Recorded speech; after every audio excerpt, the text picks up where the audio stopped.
Welcome to వివిబి9 news channel. దివ్యాంగుల pension కోత సెల్ టవర్ ఎక్కి నిరసన. బాపట్ల జిల్లాలో 3829 మంది దివ్యాంగుల పెన్షన్ల తొలగింపు. అర్హులైన పింఛన్లు ఎందుకు తొలగించారంటూ దివ్యాంగుల నాయకుడు చెల్ల రామయ్య నిరసన. సమస్యను పరిష్కరించాలని ఎంఆర్ఓ ఆఫీస్ వద్ద సెల్ టవర్ ఎక్కి డిమాండ్. తొలగించడం జరిగింది.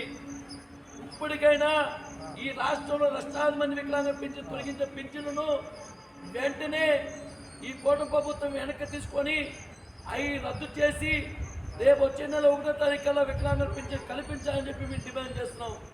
బాపట్ల జిల్లాలో 3829 పింఛన్లను వాటి చట్టం ద్వారా వికలాంగులకి గతంలో వచ్చే వికలాంగులకు నోటీస్ ఇచ్చి ఈరోజు మీకు వచ్చే నెల నుంచి పింఛన్ రాదని చెప్పి నోటీస్ ఇవ్వడం జరిగింది.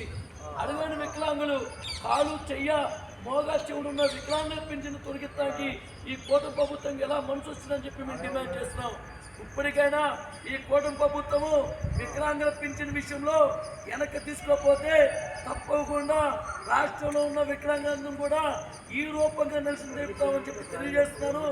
బాపట్ల జిల్లా గవర్నర్ జిల్లా కలెక్టర్ గారు మా వికలాంగుల సమస్యని వికలాంగుల పింఛన్ తొలగించిన విషయం మీద తప్పకుండా చర్య తీసుకొని మా వికలాంగులందరూ కూడా వికలాంగుల పింఛన్ను మళ్ళీ కొనసాగించాలని చెప్పి డిమాండ్ చేస్తున్నాం. జిల్లా కలెక్టర్ గారు గవర్నర్ జిల్లా కలెక్టర్ గారు తప్పకుండా ఏం చేస్తున్న మున్సిపల్ కార్యాలయానికి తప్పకుండా జిల్లా కలెక్టర్ గారు వచ్చే వరకు